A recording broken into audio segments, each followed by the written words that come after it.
అందరికీ నమస్తే అండి. వెల్కమ్ టు రాధా ఇంటి రుచులు. ఈరోజు చికెన్ ఫ్రై ఎలా చేసుకోవాలో చూద్దాం. ముందుగా స్టవ్ పైన ప్యాన్ పెట్టుకొని 3 టేబుల్ స్పూన్ ఆయిల్ వేసుకోవాలి. కట్ చేసుకున్న ఆనియన్స్, కరివేపాకు వేసి బాగా ఫ్రై చేసుకోవాలి. లైట్గా కలర్ చేంజ్ అయిన తర్వాత మనం రెడీ చేసి పెట్టుకున్న అల్లం తెల్లగడ్డల పేస్ట్ వేసి బాగా ఫ్రై చేసుకోవాలి. ఇది కూడా పచ్చివాసన లేకుండా ఫ్రై చేసుకోవాలి. ఇప్పుడు చికెన్ 1 కేజీ తీసుకున్నానండి నేను. దాంట్లో ఉప్పు, పసుపు వేసి బాగా కడిగి వేసుకోవాలి. చూడండి, ఇలా వేసుకొని బాగా ఫ్రై చేసుకోవాలి.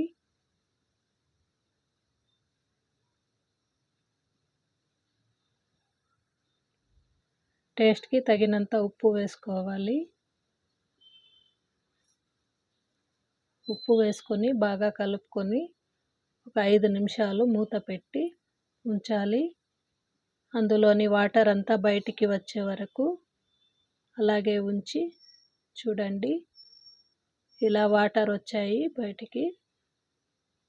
1 స్పూన్ కారం, 2 స్పూన్ల ధనియాల పొడి, 1 స్పూన్ గరం మసాలా పౌడర్ వేసుకుందాం. వేసుకొని బాగా ఫ్రై చేసుకోవాలి.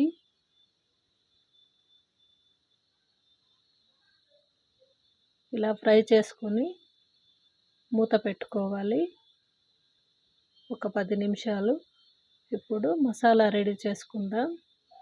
జార్లోకి కొబ్బరి వేసుకొని 3 లవంగాలు, చెక్క 1 ఇంచి వేసుకొని గ్రైండ్ చేసుకొని, టమాటో వేసుకొని గ్రైండ్ చేసుకుందాం. ఇలా గ్రైండ్ చేసుకున్న దాంట్లో కొత్తిమీర వేసుకొని గ్రైండ్ చేసుకుందాం. చూడండి, మసాలా రెడీ అయింది. ఇప్పుడు మూత తీసి చూద్దాం. చూడండి, బాగా ఫ్రై అయింది. ఇందులోకి మసాలా వేసుకొని బాగా ఫ్రై చేసుకొని అందులోకి వాటర్ వేసుకుందాం.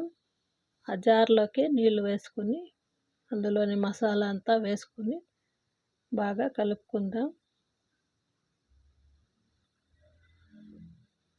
బాగా కలుపుకొని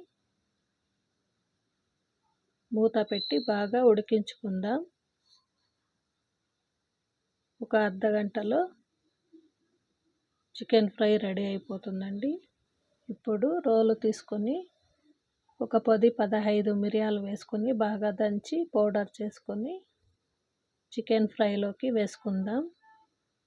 ఇలా వేసుకొని బాగా కలుపుకోవాలి.